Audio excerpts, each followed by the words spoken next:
কি বলে মহাদেব মাদুরগড়।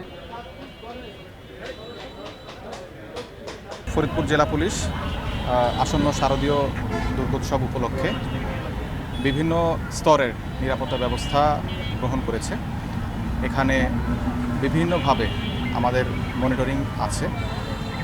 আপনার foot patrolling, mobile duty, pick up duty, স্থায়ী ডিউটি, বিভিন্ন রকম ডিউটি এখানে আছে। সেটা শুধুমাত্রই হচ্ছে যে মন্দিরের নিরাপত্তা এবং যারা দর্শনার্থী আসবেন তাদের নিরাপত্তা নিশ্চিত করার জন্যে। এছাড়া এই পুজো উপলক্ষে কেউ যাতে কোনো ধরনের গুজব ছড়াতে না পারে সেজন্য আমাদের সাইবার মনিটরিং টিম এটা সার্বক্ষণিক নজরদারি করছে, যাতে কেউ সোশ্যাল মিডিয়া পেজ এবং বিভিন্ন রকমের যে ইন্টারনেট বেস যে পেজগুলো আছে অনলাইনে কেউ গুজব ছড়াতে না পারে সেজন্য আমাদের এই মিডিয়া মনিটরিং টিম কাজ করছে। তাছাড়া আমাদের এখানে স্ট্যাটিক ডিউটি আছে, স্ট্যান্ড বাই আছে, যদি কোনো সমস্যা হয় সেক্ষেত্রে দ্রুত যাতে আমরা রেসপন্স করতে পারি। সব ধরনের নিরাপত্তা ব্যবস্থা এখানে গ্রহণ করা হয়েছে।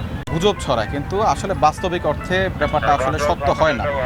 এক্ষেত্রে আমরা যেটা এবার ব্যবস্থা করেছি সেটা হলো আমাদের একটা কুইক রেসপন্স টিম আছে। এই টিমটা যেখানেই গুজবটা ছড়ানো হবে বা সোশ্যাল মিডিয়াতে যদি ছড়ানো হয় কোন স্থানটাতে থেকে ছড়ানো হচ্ছে সেইখানে আমাদের এই রেসপন্স টিমে চলে যাবে। আমরা সবাই চলে যাব, গিয়ে আমরা সেইখান থেকে সবাইকে জানানোর চেষ্টা করবো যে এখানে আসলেই তেমন কিছু হচ্ছে না। আসলে আমরা এটা হচ্ছে আমরা বিগত দিনগুলো দেখে এটা আমাদের একটু অভিজ্ঞতা হয়েছে যে আমরা দেখেছি আসলে কিছুই হয় না, কিন্তু একদল আছে যে দুষ্কৃতিকারী বা বলো সুযোগ সন্ধানী, এরা কিন্তু একটা সুযোগ নেওয়ার চেষ্টা করে।